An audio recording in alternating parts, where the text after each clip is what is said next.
Bapak Ibu Saudara, sebelum kita mendengar akan firman Tuhan, mari kita bersatu di dalam doa.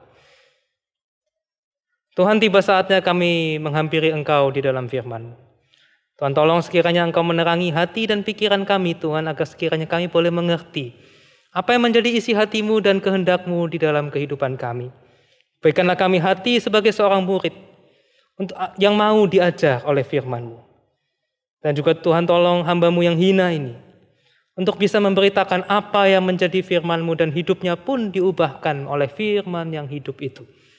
Terima kasih ya Tuhan, berkati waktu-waktu di depan kami. Di dalam nama Tuhan Yesus kami berdoa. Amin. Selamat pagi Bapak Ibu Saudara sekalian. Mari kita bersama membuka akan Alkitab kita dari Matius pasal yang kelima ayat yang ke-10 hingga 12. Matius pasal yang kelima ayat 10 hingga 12. Berbahagialah orang yang dianiaya oleh sebab kebenaran, karena merekalah yang empunya kerajaan sorga.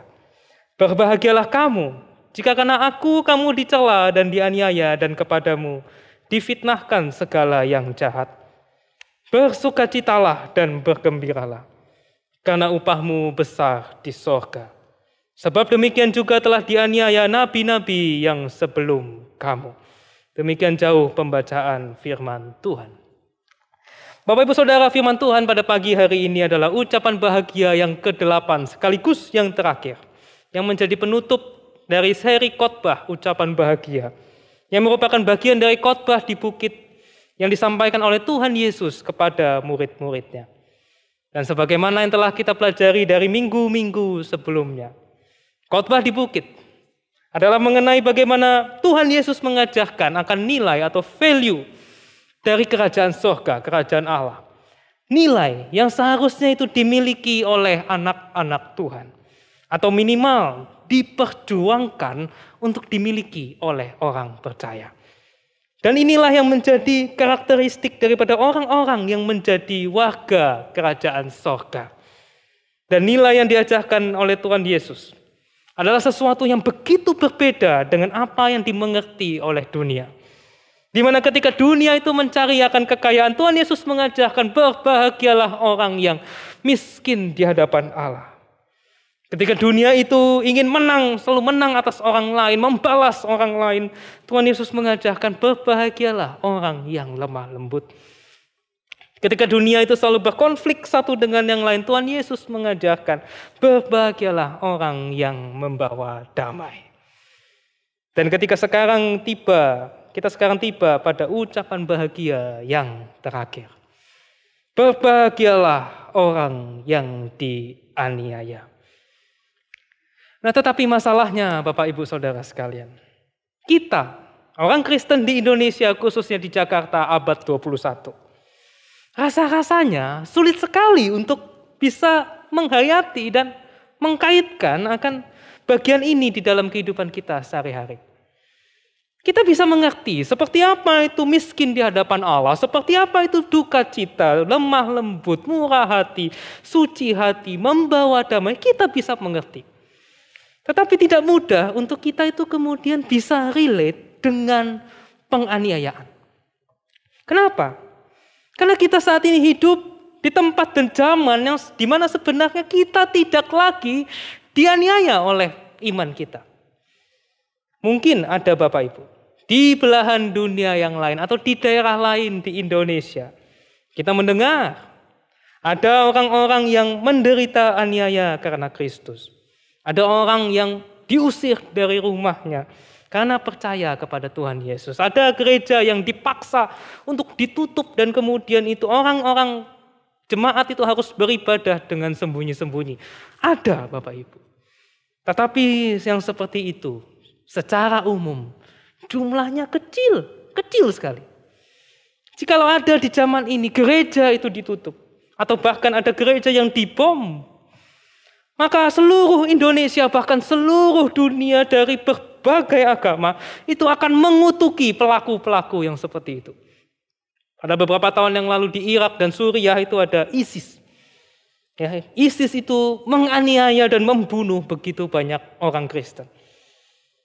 Lalu apa yang terjadi?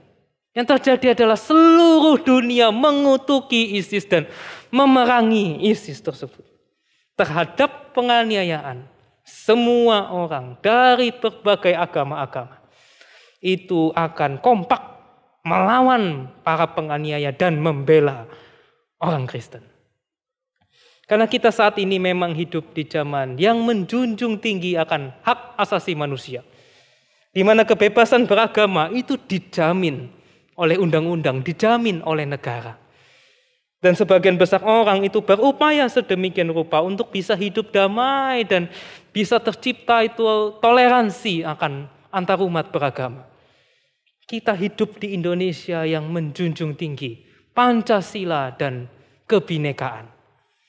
Sehingga jikalau ada orang Kristen yang dianiaya oleh kelompok tertentu, kita bersama-sama dengan umat-umat agama lain itu akan kompak membela mereka dan mengutuki para penganiaya. Orang Kristen, Bapak Ibu, di Indonesia relatif bisa hidup damai, hidup nyaman, sekalipun kita ini minoritas di Indonesia.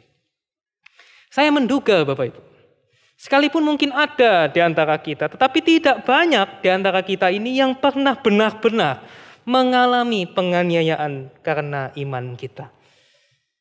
Lalu jika demikian Bapak Ibu, terhadap ucapan bahagia yang terakhir ini, bagaimana kita itu menghayati, bagaimana kita itu mengkaitkannya di dalam kehidupan kita sehari-hari. Terlebih Tuhan Yesus mengatakan bahwa orang-orang yang menderita aniaya karena kebenaran, karena Kristus, orang-orang yang seperti itulah yang berbahagia dan yang empunya kerajaan sorga. Maka ini adalah sesuatu yang sangat penting untuk kita perhatikan bersama-sama. Nah, mari kita sekarang memperhatikan akan ucapan bahagia yang ke-8 ini.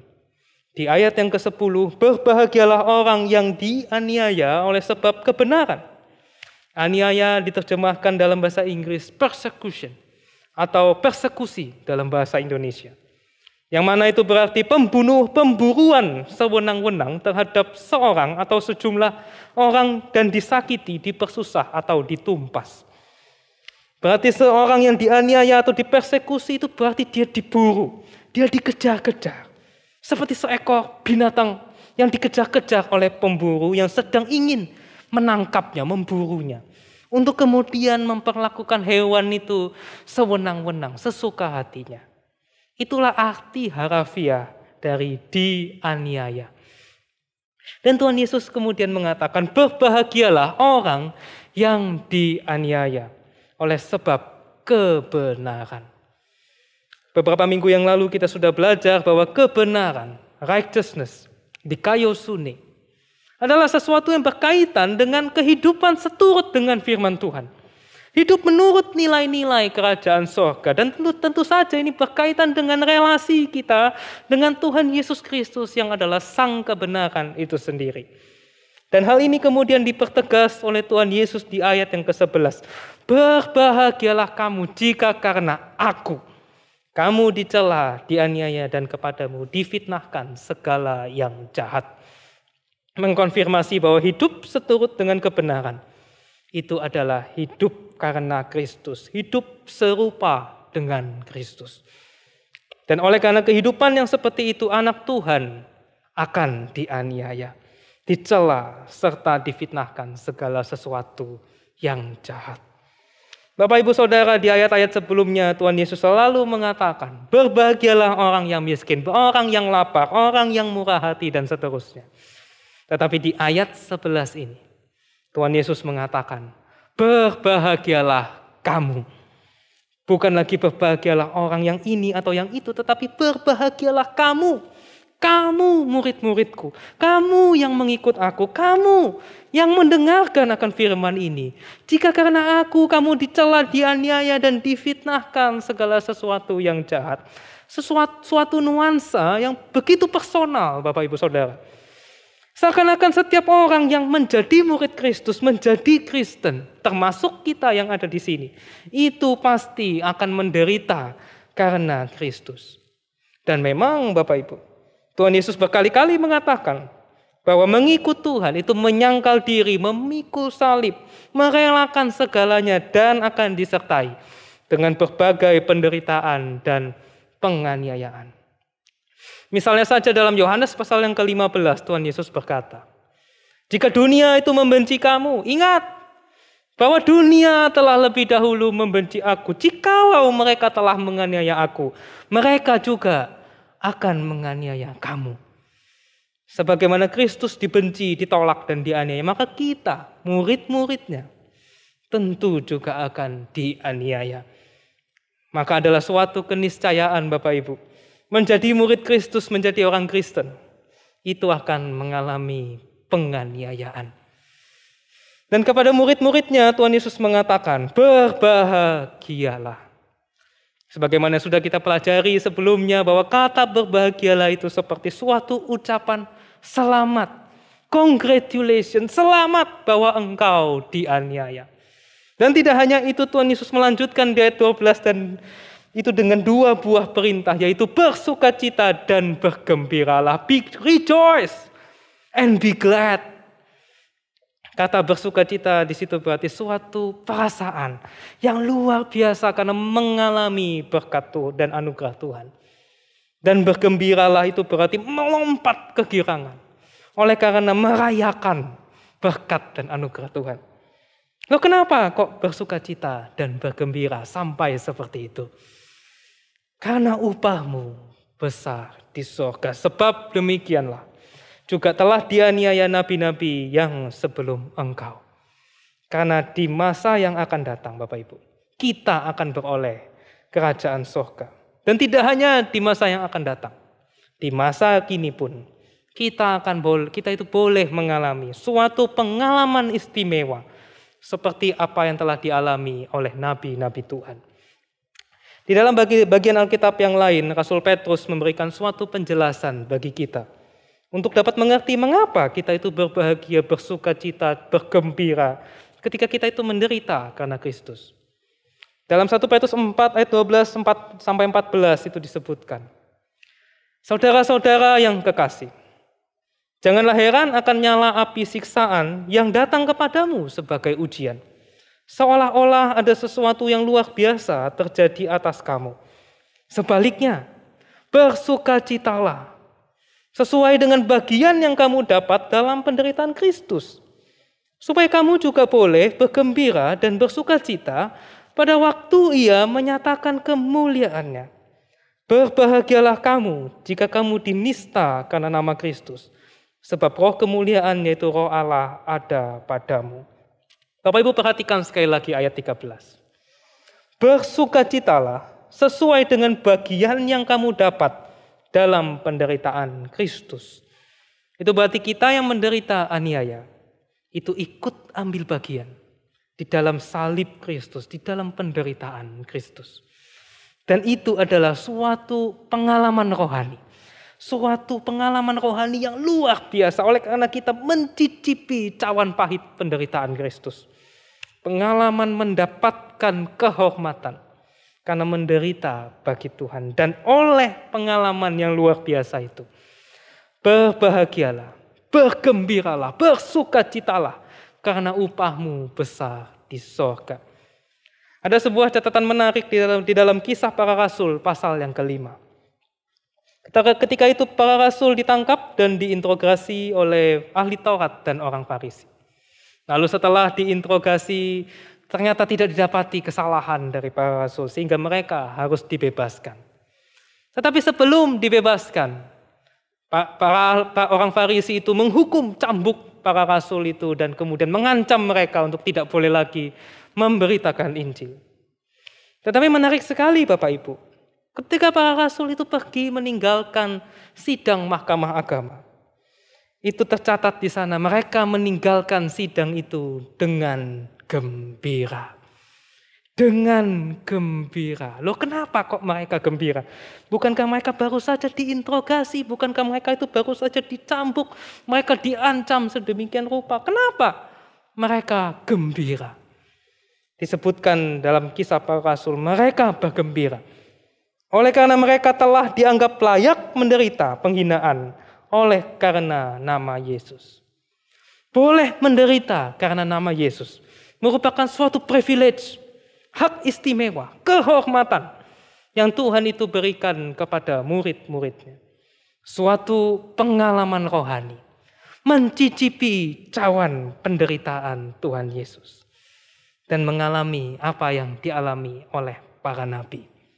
Itulah paradoks Bapak Ibu dari mengikut Tuhan Yesus. Karena di satu sisi mengikut Tuhan itu memang membayar harga, memikul salib, dan disertai dengan berbagai penderitaan.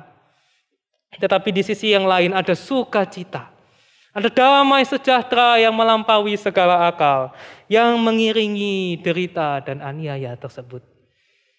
Bapak Ibu Saudara, jika kita menengok sejarah gereja, kita menoleh kepada sejarah, kita akan menemukan bahwa orang-orang Kristen dari zaman ke zaman terus-menerus menghadapi penganiayaan demi penganiayaan. Di abad yang pertama saja ada Kaisar Nero yang kemudian membunuh begitu banyak orang Kristen, memberikan mereka itu kepada binatang buas dan menggantung mereka di tiang-tiang untuk kemudian dibakar dan dijadikan lampu jalanan. Penganiayaan terus berlanjut sampai pada awal abad yang keempat. Orang Kristen itu dikejar-kejar seperti binatang, ditangkap, disiksa, dan dibunuh dengan keji. Kedahsyatan penganiayaan ini satu kali digambarkan oleh Eusebius, seorang sejarawan gereja abad yang keempat. Dia mengatakan, ada begitu banyak yang menderita sehingga kapak yang kejam itu tumpul, dan para algojo menjadi bosan. Karena begitu banyaknya orang Kristen yang antri untuk dibunuh. Salah satu kisah yang terkenal di abad kedua adalah kisah Perpetua dari Kartago. Perpetua adalah seorang wanita muda dari kalangan bangsawan Romawi. Tadinya dia bukan Kristen tetapi dia bertobat dan menjadi Kristen. Singkat cerita, oleh perintah kaisar dia ditangkap dan dia ditangkap dalam keadaan hamil dan terpaksa melahirkan di penjara. Dalam keadaan penjara yang begitu kejam dan menyedihkan. Ayah dari Perpetua itu satu kali sampai memohon-mohon kepada Perpetua untuk meninggalkan imannya. Tetapi tekad dari Perpetua sudah sedemikian bulat untuk mengikut Tuhan sampai akhir. Dan akhirnya Perpetua, seorang wanita muda, karena Kristus harus menghadapi seekor binatang liar, seekor banteng liar, dan mati di arena. Tetapi menarik sekali Bapak Ibu, seorang sahabat dari Perpetua yang melihat peristiwa itu menuliskan detik-detik terakhir dari kematian Perpetua. Dia menuliskan, hari kemenangan mereka tiba dan mereka berbaris dari penjara itu menuju ke arena. Penuh sukacita, seakan-akan mereka hendak pergi ke surga. Dengan wajah tenang, gemetar, tapi juga dengan kegembiraan, bukan dengan ketakutan. Dan kisah-kisah seperti ini Bapak Ibu, kita bisa temukan di seluruh sejarah gereja. Terutama di 3 abad yang pertama, para martir itu, ketika harus menghadapi maut, mereka menghadapinya dengan sukacita. Oleh karena mereka mengerti bahwa adalah suatu kehormatan boleh menderita karena nama Kristus. Dan mereka tahu bahwa upah mereka lah besar di sorga. Orang seperti mereka lah yang empunya kerajaan sorga. Dan di tengah kondisi penganiayaan yang sedemikian hebat Bapak Ibu, herannya orang Kristen, gereja tidak musnah. Tetapi yang ada adalah justru mereka, gereja, semakin bertumbuh dan berkembang. Dalam sebuah data yang diberikan oleh sosiolog Courtney Starr, kita dapat melihat bahwa justru di masa-masa penganiayaan, di 3 abad yang pertama, orang Kristen semakin bertambah dan bertambah. Dan dapat dipastikan Bapak Ibu, mayoritas penambahan itu bukan orang-orang Kristen KTP. Karena menjadi Kristen pada waktu itu adalah urusan hidup dan mati. Kekristenan sungguh-sungguh berkembang di tengah penganiayaan, baik secara kuantitas maupun kualitas. Bapak Gereja Tertullian itu satu kali mengatakan, darah para martir adalah benih gereja. Karena gereja semakin bertumbuh dan berkembang justru di tengah penganiayaan. Dan sebaliknya Bapak Ibu, hampir tidak pernah dalam sejarah gereja itu berkembang dan bertumbuh di tengah kenyamanan, hampir tidak pernah. Seorang filsuf Perancis yang bernama Jacques Ellul itu satu kali mengatakan bahwa sejak Kaisar Konstantin itu menjadi Kristen dan kekristenan menjadi agama negara pada tahun 312 Masehi. Sejak itulah penganiayaan secara besar-besaran tidak ada lagi. Tetapi sejak itu juga kekristenan semakin merosot dan merosot. Bukan penurunan jumlahnya Bapak Ibu, karena jumlah orang Kristen ya memang semakin bertambah hingga hari ini. Tetapi impact dan efeknya terhadap dunia itu semakin lama semakin tidak dirasakan. Oleh karena iman Kristen tidak lagi mendapatkan konteks ujian dan pencobaan seperti jemaat mula-mula. Satu kali mantan Presiden Abdurrahman Wahid, almarhum Gus Dur, itu satu kali mengatakan kepada kelompok mereka yang radikal dan garis keras. Itu kalimat yang kira-kira seperti ini. Lah, kamu itu kalau mau menghancurkan orang Kristen, ya jangan bakar-bakar gereja. Salah kamu kalau kamu bakar-bakar gereja. Kalau kamu mau menghancurkan orang Kristen, kasih mereka itu kenyamanan. Kasih mereka kebebasan beragama. Kasih mereka itu izin bangun gereja. Permudah hidup mereka. Di situ kekristenan akan hancur. Dan memang benar Bapak Ibu. Gereja tidak pernah bertumbuh di tengah kenyamanan. Gereja, orang Kristen itu bertumbuh di tengah penderitaan. Namun sekali lagi pertanyaannya Bapak Ibu, bagaimana ya kita itu? Orang Kristen di Jakarta abad 21 bisa relate dan menghayati penganiayaan karena nama Yesus. Karena tidak mungkin kita itu lalu cari-cari penganiayaan. Tidak mungkin Bapak Ibu, itu akan konyol sekali. Dan jangan sampai kita itu mengalami aniaya karena salah kita sendiri. Misalnya saja kita tidak bijaksana dalam berelasi dengan orang di sekitar kita. Atau tidak bijaksana dalam bersosial media.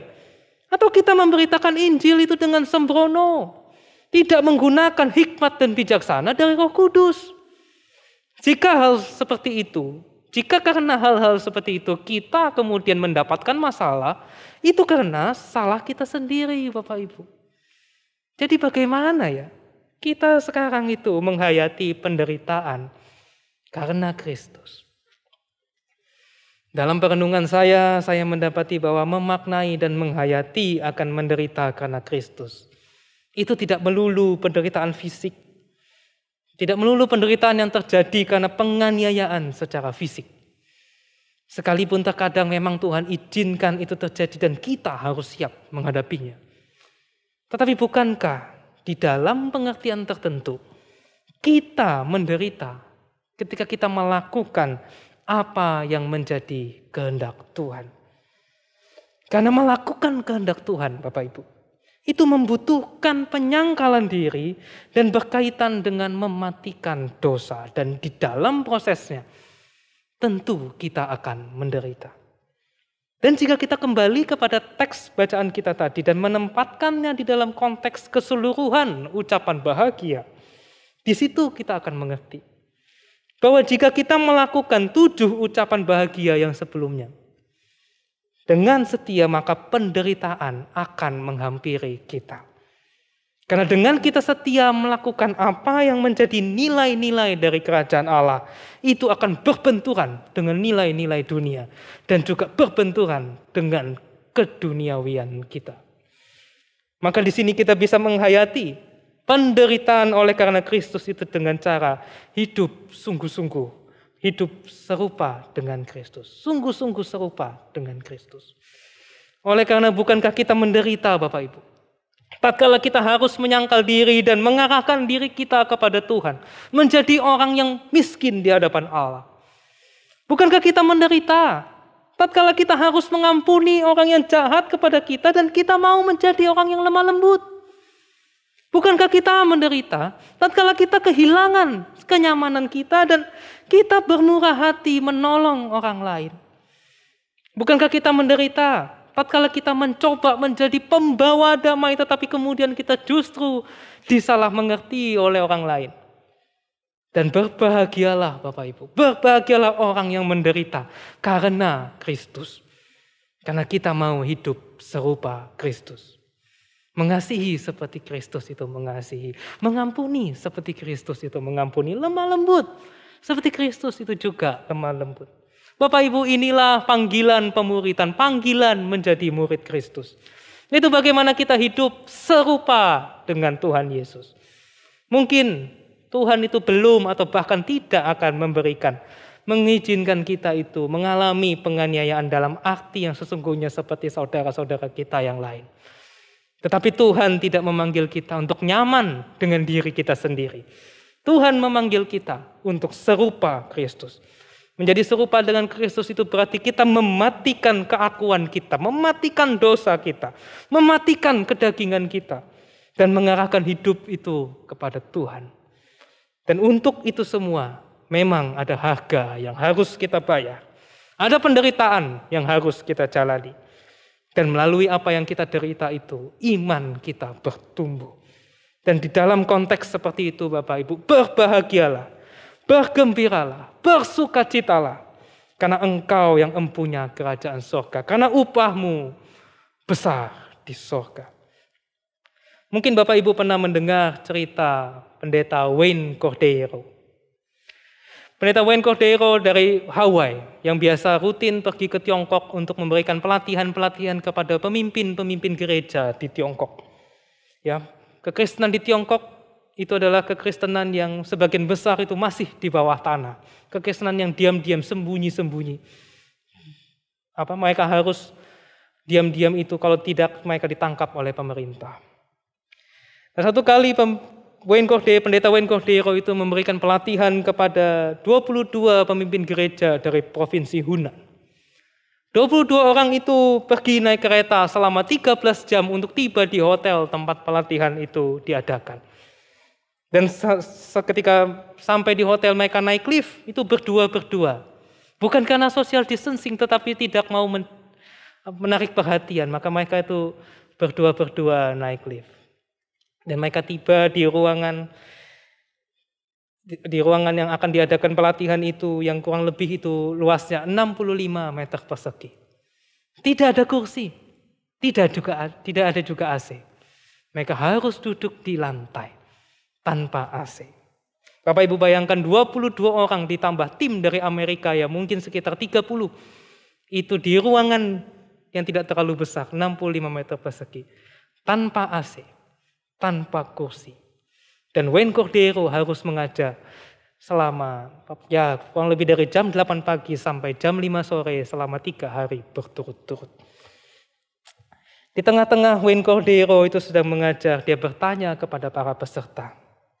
Kalau misalnya saat ini polisi itu tiba-tiba menggerebek kita dan kita ketahuan, apa yang akan terjadi?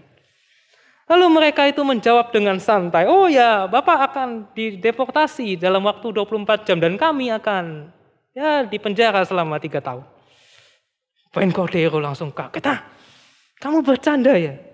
Emangnya berapa banyak dari kalian ini yang pernah masuk penjara karena imanmu? Dari 22 orang Bapak Ibu, 18 orang mengangkat tangan. 80% dari mereka pernah masuk penjara karena iman mereka. Kemudian Cordeiro mengajak mereka itu membaca Alkitab. Dan betapa kagetnya pendeta Cordeiro itu ketika tahu bahwa sebagian dari mereka itu hafal Alkitab kata demi kata. Jadi misalnya saja, mari kita baca Yohanes pasal yang pertama. Beberapa orang itu langsung bisa menyebutkan isinya Yohanes pasal yang pertama. Pada mulanya adalah firman itu bersama-sama dengan Allah, firman itu adalah Allah dan seterusnya. Lalu saat sudah selesai, Cordeiro bertanya, loh kamu itu kok bisa hafal Alkitab, hafal seluruh pasal itu gimana? Oh iya Pak, kami ini hafal banyak pasal. Kok bisa? Di mana kamu itu belajar ngafal Alkitab? Siapa yang ngajarin kamu ngafalin Alkitab? Oh ya kami belajar ngafal Alkitab di penjara Pak. Ya kami punya banyak waktu di penjara. Loh, emangnya boleh di penjara itu bawa Alkitab? Oh ya nggak boleh Pak. Nggak boleh. Jadi caranya gimana? Ya lalu ya lembaran-lembaran Alkitab ini disobek-sobek. Disobek-sobek lalu diselundupkan masuk ke dalam penjara. Dan begitu kami dapat cepet-cepet kami itu hafalin supaya ketika ketahuan itu kertasnya mungkin boleh diambil, tapi apa yang tertulis di situ sudah tertulis di hati kami. Mereka boleh mengambil kertas itu, tapi mereka tidak bisa mengambil apa yang tertulis di hati kami. Sehingga mereka menghafal Alkitab. Luar biasa Bapak Ibu, orang yang sungguh cinta Tuhan. Setelah 3 hari mengajar Wayne Cordeiro, lalu berpamitan kepada 22 orang ini. Lalu Wayne Cordeiro berkata, saya mau kembali ke Amerika. Apakah ada yang sekiranya saya bisa doakan untuk kalian? Oh Pendeta Wayne, kalian di Amerika itu bisa begitu bebas beribadah dan hidup orang Kristen di sana begitu nyaman. Dan Bapak Ibu dan Pak Pendeta Wayne, lihatlah kondisi kami di sini bagaimana. Oleh karena itu Pendeta Wayne, bolehkah Bapak berdoa agar suatu hari nanti kami juga bisa seperti kalian. Kalian yang di Amerika. Lalu Pendeta Wayne Cordeiro itu terdiam. Lalu berkata, maaf, saya nggak bisa mendoakan itu. Semua kaget. Lalu bertanya, loh kenapa kok begitu Pak Pendeta? Apa yang salah memangnya? Wayne Cordeiro itu kemudian menjawab, kalian naik kereta 13 jam untuk bisa sampai ke tempat ini. Di negaraku jika orang harus menyetir lebih dari 1 jam, mereka tidak akan datang. Kalian duduk di lantai kayu selama berjam-jam selama 3 hari. Di negaraku jika mereka harus duduk lebih dari 40 menit, mereka akan pergi. Jika bukan di kursi yang empuk, jika bukan di ruangan yang AC, mereka tidak akan datang lagi.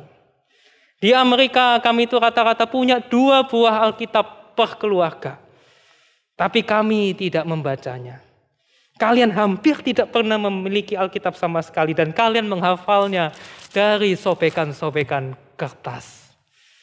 Dan sekarang kalian minta, saya berdoa supaya kalian bisa seperti kami. No, saya tidak akan berdoa agar kalian bisa seperti kami. Tapi saya akan sungguh-sungguh berdoa agar kami bisa seperti kalian. Bapak Ibu Saudara, Tuhan saat ini memang tidak memberikan konteks penganiayaan fisik kepada kita. Tetapi mari kita masing-masing memeriksa kerohanian kita masing-masing. Tuhan memang tidak minta kita yang terlalu gimana-gimana.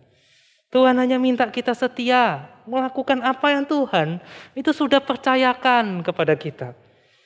Mari kita sungguh-sungguh hidup serupa Kristus. Hidup sesuai dengan firman Tuhan. Mengasihi Allah dan sesama. Serius, kita berjuang meninggalkan dosa-dosa lama kita. Pendeta Billy Kristanto itu satu kali mengatakan, jika kita sebagai orang Kristen itu kurang menderita, barangkali kita itu kurang mengasihi seperti Kristus itu mengasihi. Jika kita saat ini mendapati bahwa kita kurang atau bahkan tidak menderita karena kebenaran, karena Kristus, jangan-jangan kita itu kurang atau bahkan tidak mengasihi seperti Kristus mengasihi. Kita kurang serupa dengan Kristus. Bapak Ibu, sekiranya di minggu yang baru ini kita semakin bertumbuh dalam pengenalan akan Allah. Dan kita hidup semakin serupa dengan Kristus. Sekalipun disertai berbagai penderitaan. Bergembiralah, bersukacitalah, bergembiralah. Berbahagialah orang yang dianiaya oleh sebab kebenaran. Mari kita bersatu di dalam doa. Ya Tuhan, inilah kami anak-anak-Mu. Kami mau Tuhan mengikut Engkau. Tetapi kami harus mengakui bahwa kami lebih suka akan mengikuti kedagingan diri kami sendiri. Oleh sebab itu Tuhan, kami mau mematikan akan kedagingan kami, mematikan dosa, mematikan keakuan diri kami. Dan di dalam prosesnya kami tahu Tuhan, kami harus menderita. Tapi Engkau berkata, berbahagialah orang yang menderita karena Engkau. Sekiranya di dalam kehidupan kami, sungguh menjadi serupa dengan Kristus adalah tujuan hidup kami.